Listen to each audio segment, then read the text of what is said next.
Now here the question is 4 fair dice D1, D2, D3 and D4 each having 6 faces numbered 1 to 6 are rolled simultaneously. The probability that D4 shows a number appearing on one of D1, D2 and D3. Now here we have to consider 3 cases. Case 1, when D1, D2 and D3 they have same number, say X, X and X. Now D4 must show a number appearing on one of D1, D2 and D3. Now in this case D4 must also have X. So that means all the 4 dice they'll show the same number. Now this probability will be given by 6 upon and then 6 into 6 into 6 into 6. So there will be 1 upon 216. Now we have the second case when 2 of the die they'll show the same number, say X, and third die it shows Y.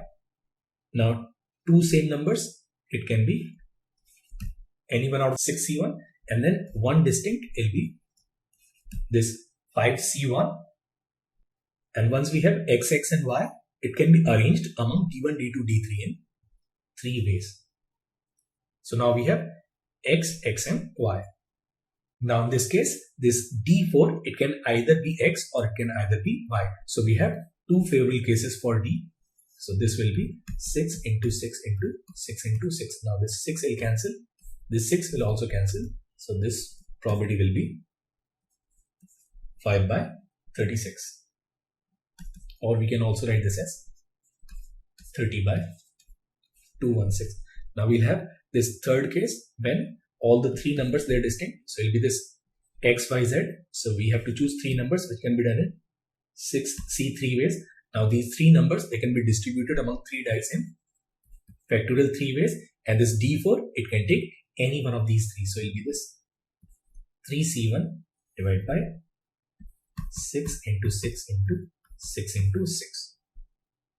So this factorial 3 will cancel.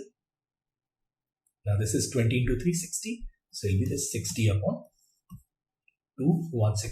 So this probability that D4 shows the same number as one of the 3 dice will be sum of all these 3 cases, which is simply 91 upon 216. And that's your option A.